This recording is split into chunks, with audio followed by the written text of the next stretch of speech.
The Boeing PB-1W Flying Fortress was America's first purpose-built airborne early warning aircraft, converted from B-17 bombers just after World War II. Fitted with a bulky belly radome and long-range search radar, it entered naval service in the late 1940s, proving radar could ride safely aboard a heavy bomber.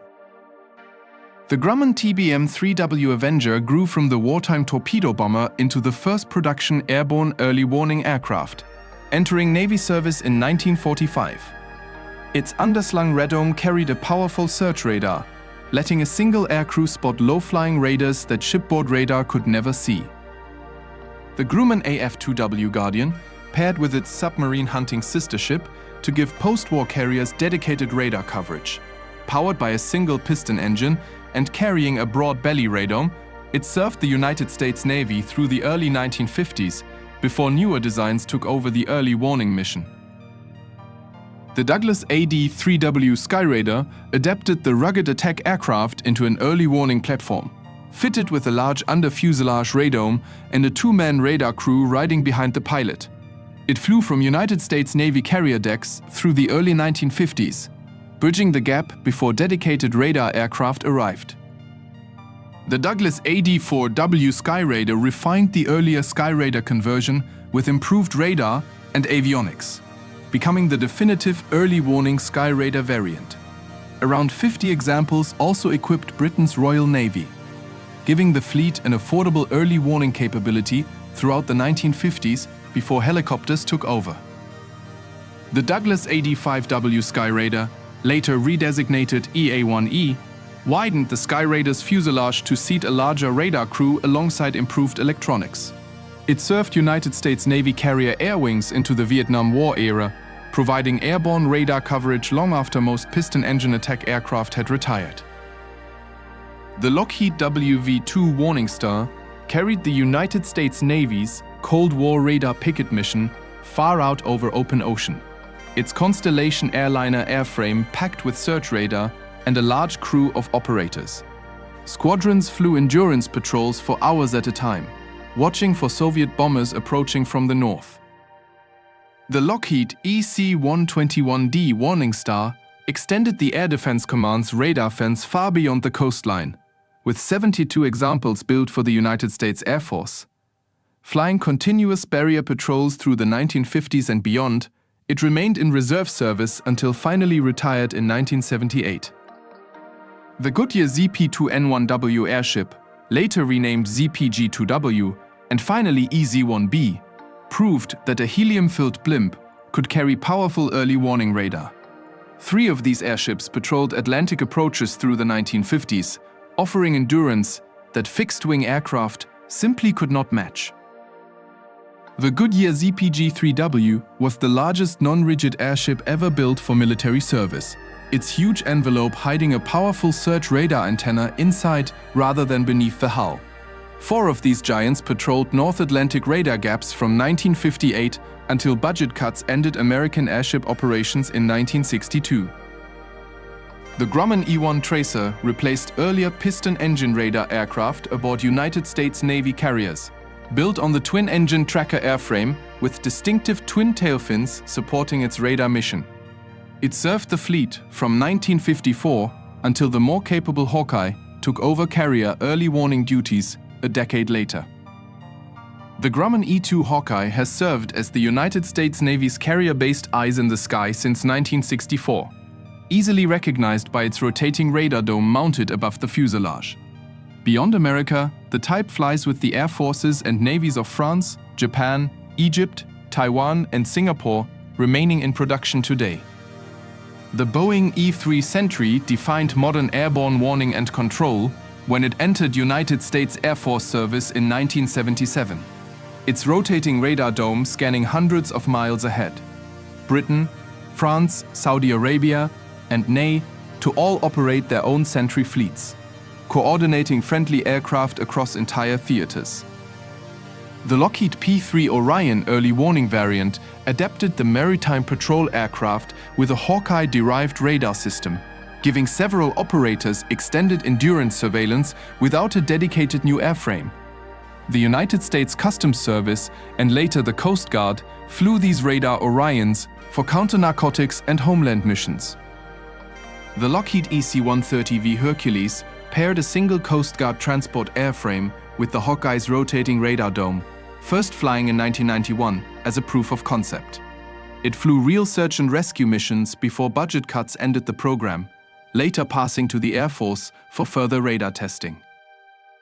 The Boeing E-767 combines the reliable 767 airliner with the Sentry's proven radar system, built exclusively for Japan's Air Self-Defense Force. 4 examples entered service in the late 1990s, giving Japan a modern early warning fleet built around a larger, more capable airframe than the original Sentry. The Boeing E-7 Wedgetail replaces the rotating radar dome with a fixed electronically steered antenna mounted along the fuselage spine, built on the reliable 737 airliner. Australia pioneered the type, followed by Turkey, South Korea, and Britain, while the United States continues evaluating the aircraft for its future fleet. The Tupolev Tu-126, known to NATO as MOS, gave the Soviet Union its first true airborne early warning aircraft, built on the massive Bear bomber's turboprop airframe. Entering service in the mid-1960s, its huge rotating radome struggled against ground clutter, limiting usefulness over land compared to open ocean. The Beriev A-50, code-named Mainstay by NATO, became the backbone of Soviet and later Russian airborne early warning, built on the reliable Ilyushin heavy transport airframe. Roughly 40 examples were produced before the Soviet collapse, and upgraded versions still fly demanding patrol missions over Russia and occupied territory today. The Kamov Ka-31 Helix B squeezes a full early warning radar onto a compact helicopter airframe, its distinctive radar disc folding flat beneath the fuselage for shipboard storage. Russia, India, and China all operate the type from carriers and frigates, giving smaller warships radar coverage that fixed-wing aircraft cannot easily provide. The Vickers Wellington 1C became Britain's first wartime early warning aircraft. Its geodetic bomber airframe adapted to carry primitive interception radar in the Second World War. Operating over the English Channel and North Sea, it helped controllers vector night fighters onto incoming German raiders long before radar aircraft became common. The Douglas Skyraider Early Warning Mark I gave Britain's Royal Navy an affordable radar solution during the 1950s, essentially the American AD-4W Skyraider wearing Royal Navy colors. Roughly 50 examples filled British carrier decks until the purpose-built Gannet finally arrived to take over the mission. The Fairey Gannet Early Warning Mark III carried Britain's carrier early warning mission through the 1960s and 70s, its portly turboprop airframe built around a powerful search radar in a deep belly radome. It served until Britain's last conventional carrier retired in 1978, leaving a painful capability gap. The Avro Shackleton Early Warning Mark II hastily filled Britain's radar gap after the Gannet's retirement, fitting recycled radar sets salvaged from the Gannet fleet onto an aging bomber-derived airframe. Slow and increasingly obsolete, it nonetheless served the Royal Air Force until the Sentry finally arrived in the late 1980s. The Westland Sea King Early Warning Mark II, later upgraded through Mark V to the definitive surveillance and control Mark VII standard, restored British carrier early warning after the Falklands War exposed a dangerous gap. Converted from anti-submarine helicopters with a swiveling radar pod, it served the Royal Navy for over 3 decades. The Augusta Westland Merlin Crow's Nest carries Britain's current carrier early warning radar into service today. Its podded search radar system fitted onto standard Merlin helicopters as mission demands require. Operating from the Queen Elizabeth-class carriers, it replaced the retired Sea King fleet within the Royal Navy's Fleet Air Arm. The Shaanxi Y-8J brought China's Navy its first dedicated early warning aircraft, fitted with a British-supplied search radar housed in a distinctive bulbous nose radome. Operated by naval aviation since the early 2000s, it directs fighter intercepts and shadows shipping lanes, though its exact role remains only partly disclosed. The Shaanxi Y-8W, also known by its Air Force designation KJ-200, mounts a balance beam radar array above the fuselage rather than a rotating dome, echoing the Swedish AWACS design. Entering Chinese Air Force and naval service around 2010, it gave Beijing an affordable early warning aircraft alongside its larger cousins. The Shaanxi ZD-K03, known as the Karakoram Eagle, was built specifically for export to Pakistan's Air Force, carrying a Chinese electronically steered radar beneath a rotating dome. 4 examples arrived between 2011 and 2015, extending Pakistan's radar coverage along its tense border with India. The Shaanxi KJ-200 pairs a modest transport airframe with a balance beam radar array, giving China's Air Force and Navy an economical early warning aircraft alongside the larger KJ-2000. Entering service around 2010, it has since become a familiar sight over Chinese coastal waters and contested regional airspace. The Xian KJ-2000, codenamed Mainring by NATO, gave China its first true jet-powered early warning aircraft. Built on a converted Ilyushin heavy transport with a fixed triangular radar array replacing the traditional rotating dome. Only 4 were built, entering service around 2006 after a failed deal with Israel and Russia. The Shaanxi KJ-500 represents China's 3rd generation of early warning aircraft, built on the enlarged Y-9 transport with 3 fixed radar panels providing complete surrounding coverage. Entering service in the mid-2010s, it now forms the backbone of China's Air Force early warning fleet, with dozens of examples in active use.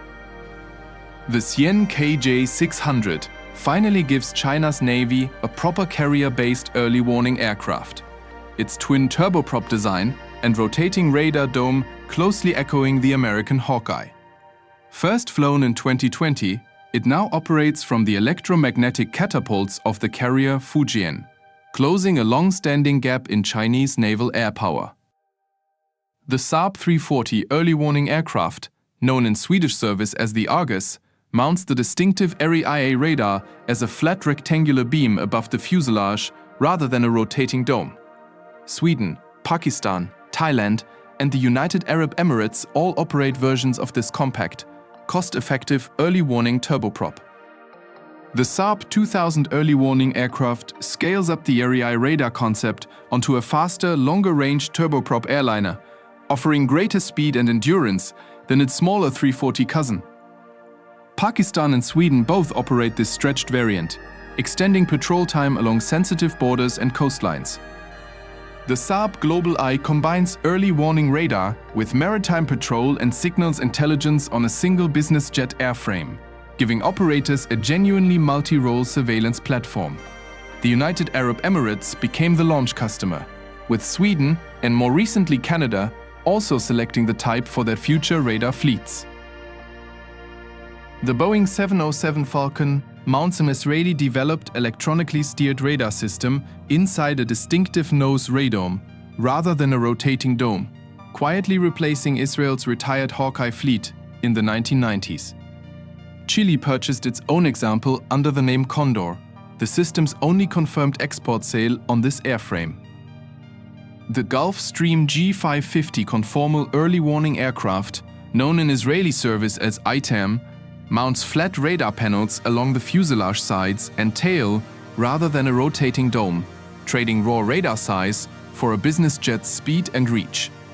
Singapore and Italy also operate versions of this compact, modern early warning platform.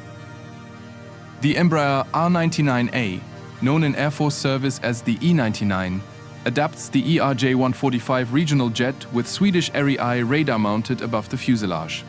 Brazil's Air Force uses the type to monitor the vast Amazon basin, watching for illegal logging, smuggling, and unauthorized aircraft across an enormous territory. The DRDO Netra Mark I gave India its first indigenous early warning aircraft, built on the same ERJ-145 airframe as Brazil's Embraer conversion, but fitted with Indian-developed radar and mission systems.